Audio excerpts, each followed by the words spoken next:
Hello again, bachphotography here, back with another video, so welcome back to the channel. Today we're going to be talking all about portrait photography, how you can take beautiful portraits in this tutorial, and this tutorial is going to be for beginners and anyone who wants to learn how to take beautiful portraits, regardless of camera equipment, regardless of what camera body or camera lens that you have. We're going to be talking all about lighting, how to compose a beautiful portrait, how to take the photo, and then we're going to go into Photoshop and then do some editing as well. But the editing is going to be compatible with any editing software that you use, whether you use Photoshop, Lightroom, or anything else. Follow along and you'll still be able to get something out of this video. So if you're new to the channel, make sure to leave a like and subscribe if you enjoy the content you're about to see, and also make sure to check out a link in the description to all the raw files from this photo shoot, as well as all the equipment that I used as well. So what's the first thing to think about when you're taking portraits? Well, there's a few things, but in my opinion, the most important thing to think about when shooting portraits is your composition. So making sure that your subject is in the frame, everything is nice and straight, so your horizon is straight, and your model is not too far to the left or too far to the right, or too high or too low in your frame. And also, you don't want too much negative space above them, too much negative space below them, or to the sides of them as well. Now, of course, all of these rules can be broken and can be a stylistic choice to break those rules, but in general, if you're wanting to take some really nice portraits and you're just beginning, composition is a really important thing to think about, and it's something that you want to get right in camera. Because although you now have cameras that have 40 megapixels, 50, even 100 megapixels, which give you a lot of opportunity to crop later on in post-production, if you get it right in camera and get a nice straight photo with your subject in the right position without any bad angles or anything like that, it's going to give you a lot more flexibility in post-processing when you put your photo into Photoshop or Lightroom or whatever editing software you're using. So before you even take any photos, the first things you need to think about are, firstly, is your photo angled correctly so that you have a straight horizon and that sort of thing. So make sure you're looking through your viewfinder and everything is lined up nicely. The second thing is your model or your subject in the middle of the frame or in the position in the frame that you would like them to be? So making sure that they're not cropped out of the corners, they're not too low in the frame, they're not too high in the frame, everything is in the right position.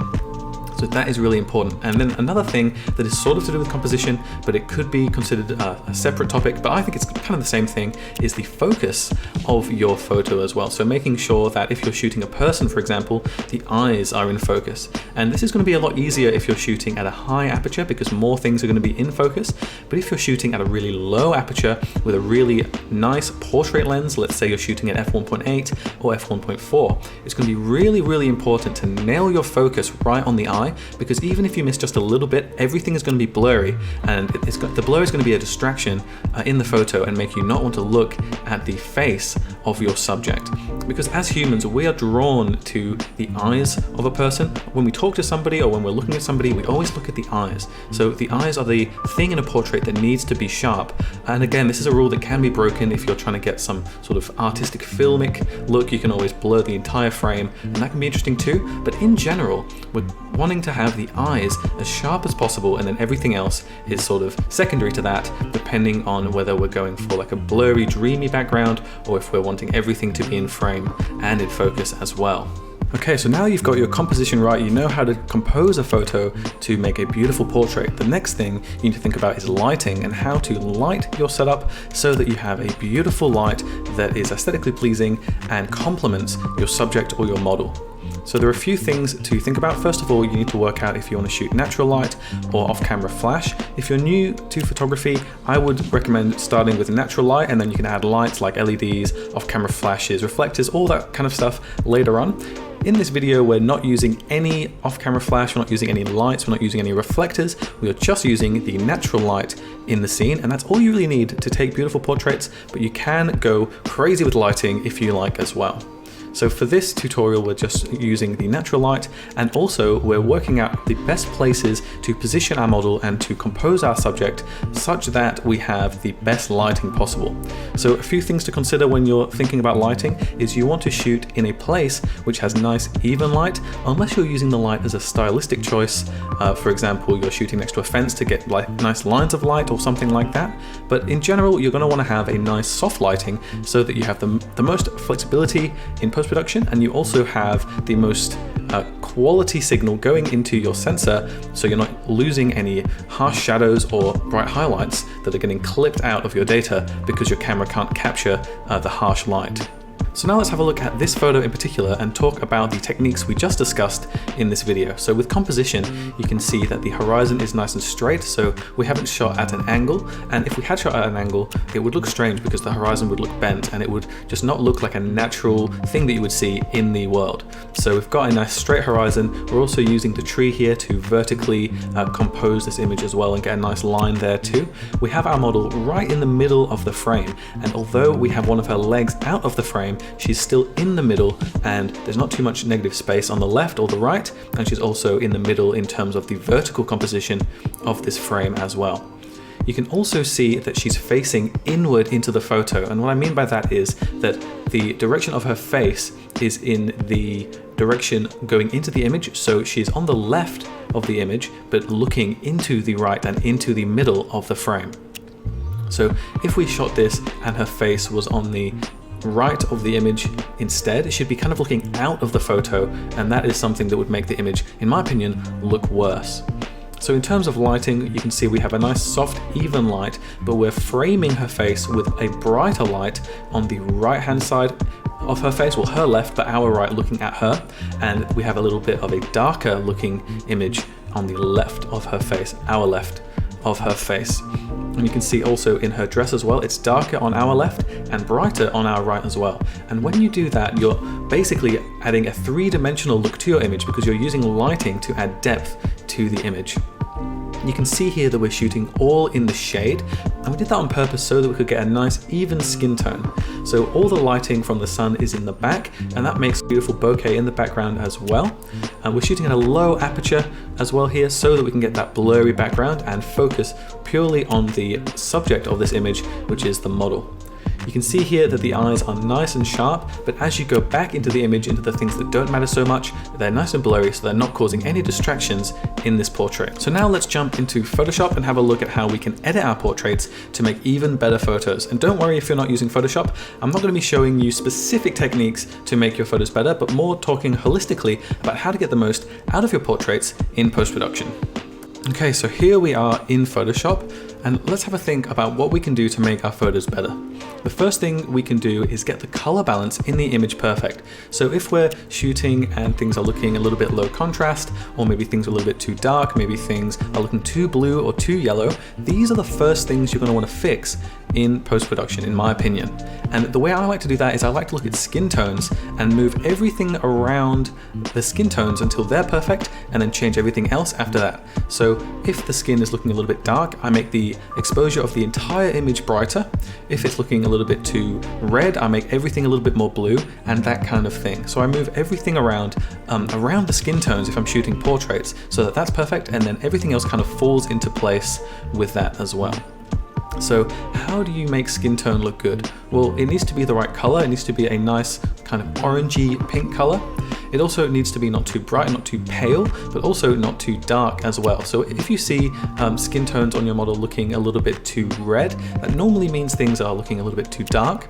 And then the opposite, if it's looking too white, then often that's just because it's a little bit too bright. And obviously that's going to depend on the skin color of your model. If their skin is really light, it's going to be a little bit different than if they have a darker skin tone. But just play around with it until you're happy with the skin tones.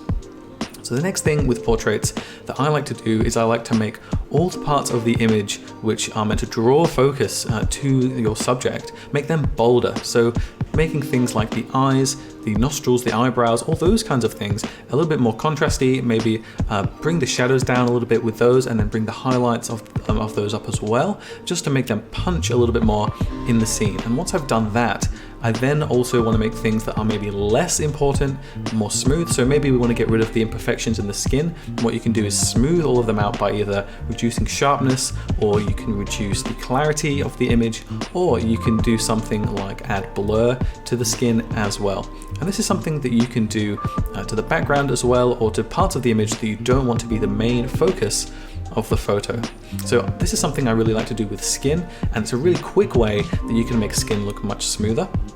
Basically, you can just get a masking tool and fill up all the parts of the skin that you'd like to make more smooth, and then reduce the clarity or the sharpness or add some blur to those parts of the photo just so they don't stand out quite as much.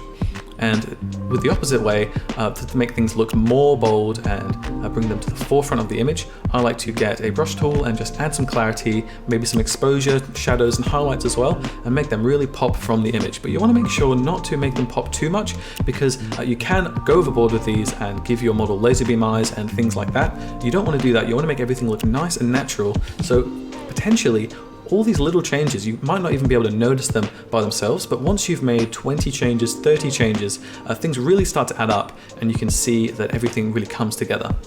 So once I've done that, I've got the model's skin looking nice and I've got all of her features popping from the image.